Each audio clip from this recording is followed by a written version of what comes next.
Welcome back, Troglodytes, to your daily dose of guitar information, the Trogly's Guitar Show. Time for another one of our boxing vlogs here. So these are guitars I've sold, traded, need to go somewhere that have some sort of a story I want to share with you. So first off, we have not seen this thing in a while. I actually have two of these. This is the first one that I ended up selling. It's an awesome voodoo style case, right? Red Gibson USA logo, snakeskin like exterior in the whole red and black fashion. These are such cool cases. I love them. And what sleeps in here is the Nikki Sixx Thunderbird. So this was the nicer of the two, in my opinion, that had the really nice flame top. The whole story behind this is I bought one for review and demo, and then the very next day this thing shows up and it's like, oh man, now I had to buy two of them because this one's just that much nicer that I want to document this particular one. So you can check out the full review and demo to learn more, but the coolest thing about these is the flame maple sides, the red X's on the fretboard, and hey, it's a Thunderbird. What's cooler than that in the Gibson bass world? Now, as far as our fun story on this one, it was over Father's Day weekend. Like, I wasn't expecting to sell anything. I get the notification, rush shipping on this one. That means 2-day within Reverb. Now, I haven't actually updated the pricing of my 2-day shipping in there in a long time, so I generally end up losing a little bit, but hey, it's all right. It gets the guitar there faster. It's in my benefit as well as the buyer's benefit, so sometimes it works out for that. So let's go ahead and get this one packed up and shipped out.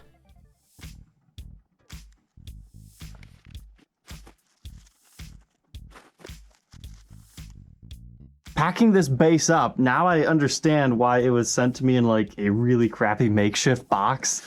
Even the giant Reverb boxes that I find to be obnoxiously large for a guitar and most basses doesn't even 100% fit in here. Like, it's going to just barely need like a little bit of an extension going on here. Like, I can definitely fix it up like this and have to add a new top to it. But with my resizing tool, I can kind of shape it to make it work, I think.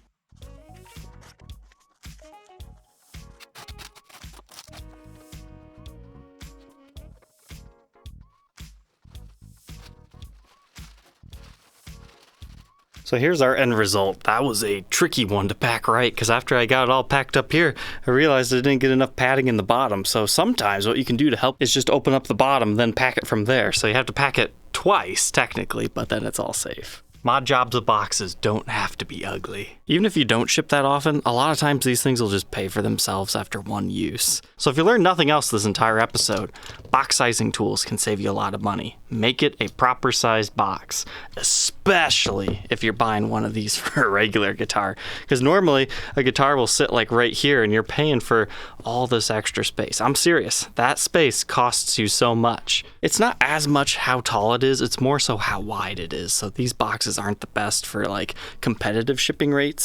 However, they are good if you want to make sure you can pack the crap out of them and they will survive because you have plenty of room on all sides to pack them.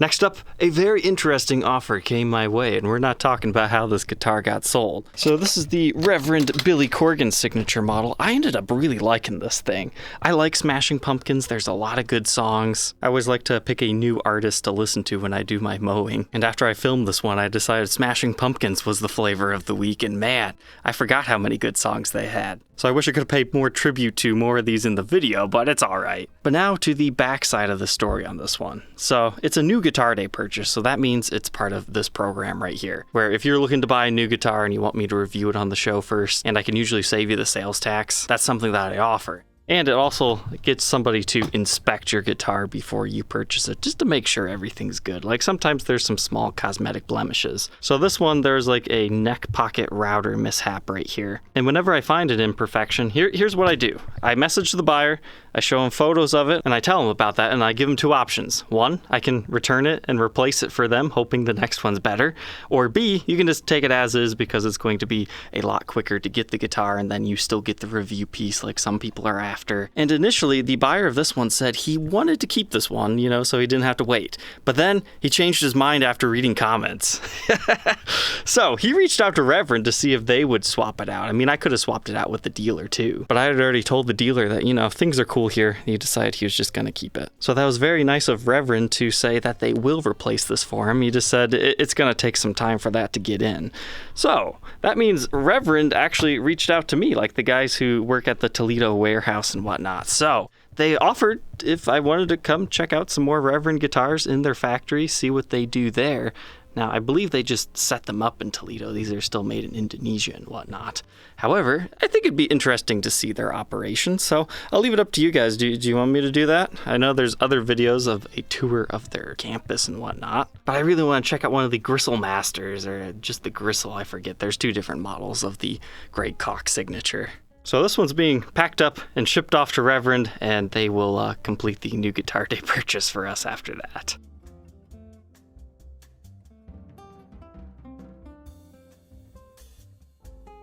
Kind of a similar story on this next one here. So another new Guitar Day purchase. This is the 50s JV Telecaster. I really like this thing. It was the neck profile for me that made me enjoy it. Now, it does a whole lot of stuff. If you want it to do a whole lot of stuff, I'd probably just prefer a regular Telecaster for the simplicity's sake, or rewire that toggle to make a little bit more sense for me personally. But being a new Guitar Day purchase, I had to let them know about a deep scratch in the pickguard, which I was really shocked to see that was there. It was underneath the plastic, like right when I took it off. It's like, ah, man, come on. And since that's a replaceable part, I told them, you know, you could probably go under Fender warranty and get them to send you a replacement one. And initially, they were going to do that. However, they also had a change of heart, and they're like, hey, can we just exchange? And it's like, sure. Thankfully, there were still a few more in stock at this dealer, so they were able to swap it out for us. So I'm going to send this one back to that dealer, and we are going to unbox the new one here in a second.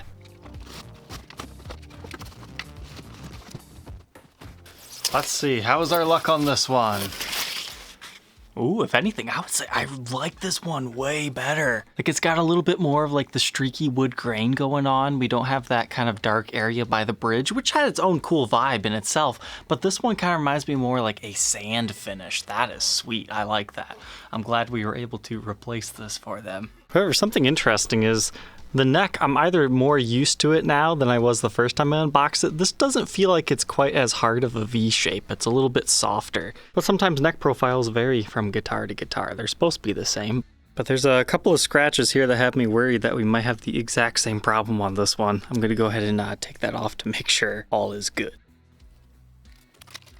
Yes, indeed, I would say this one's just fine. No deep scratches. That was just a strange anomaly on Fender's part, I would say. So time to get this one packed up and shipped out. Kind of a funny story. I actually asked the dealer to ship it directly to my new Guitar Day customer, but apparently they missed that part of my email, so I wasn't initially going to unbox it again on the show. But I always feel bad when I have to replace it, because I feel some guys do the new Guitar Day because they want a guitar that I've actually reviewed on the show, and they kind of get robbed of that opportunity if there's something wrong. But there we go, 3108 officially on my show.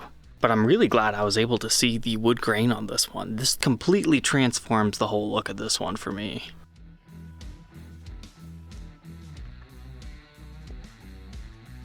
Next up, we've got a small package here that was sent to me from the Gibson custom shop. Let's go ahead and see what's inside this. I had to open it up already because I was like, what did they send me? And then it's like, oh, okay, I remember. This is a pickup ring that I had requested under parts warranty because the one that came on my Brazilian Dream Les Paul, it was cracked and that was not disclosed. So I don't know how that happened. It probably just slipped through the cracks, but let's go ahead and put this thing on. Now, opening this up, I'm actually noticing there's 2. So I'm wondering, did they send me the right ones? It looks like it. I just got a bonus of having an extra neck pickup ring. They must just ship these in sets from the manufacturer or something. There we go. Got the old broken one off. There we go. Looking good in all of its glory again. You know, I'm really glad I ended up buying this for the review and documentation, not only for, sharing the whole story with people in the future, but I actually ended up really liking this guitar. And it appears Gibson is officially done dumping these things, so I only anticipate prices to go up as long as people don't start flooding the market with them. But so far, I've been the only one to put theirs for sale that came out of the Gibson demo shop. So only time will tell for the rest of the tale on this one, but if you're interested in it, it's on my Reverb shop.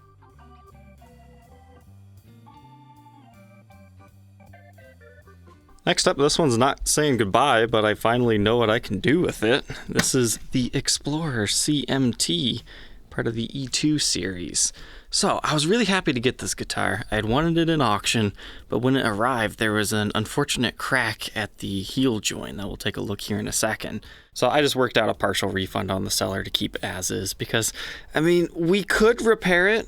Gibson quoted $2,500 to make it invisible, which it is a crack. It's not a finished check. It does run deep into the body there. And part of that quote was, they don't know, did that like hurt the neck pocket at all? I mean, I can attest to it plays fine as is, but it also comes down to, hey, there's a crack in the back of the guitar.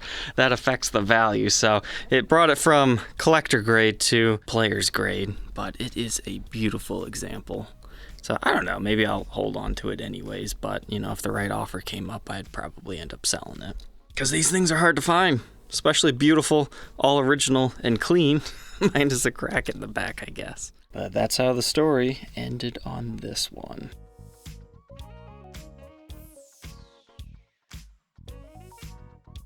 And lastly, we have a gift from the Music Zoo. So we had talked about their recent made-to-measure custom order guitars in this episode. And sometimes when I talk about them, they'll send me like a gift card saying, hey, thank you. And it's like, it's a nice little gesture. This is not a sponsored episode necessarily, but the Music Zoo, they seem to be pretty good people. Hopefully we can do a made-to-measure fun thing with them eventually. But I decided to pick a couple things out with the gift card they sent me.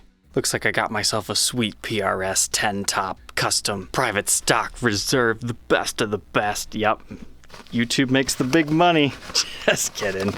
I got some strings, 3 sets of the 10 gauge, and I got a set of 9s. And lastly, I got another set of 9s. But this one's a light top, heavy bottom. I mean, compare these numbers. It goes from 10 versus 9 to 52 versus 41. Yeah, those things are a little bit heavier than normal. This is what I normally put on guitars, between 10 to 46, because they sell them in these giant bulk 25 sets. And oh, yep, it appears there's one more pack of strings in there. And now the big reveal, another floating guitar stand. I like the first one so much. Figure, why not? Let's get a second.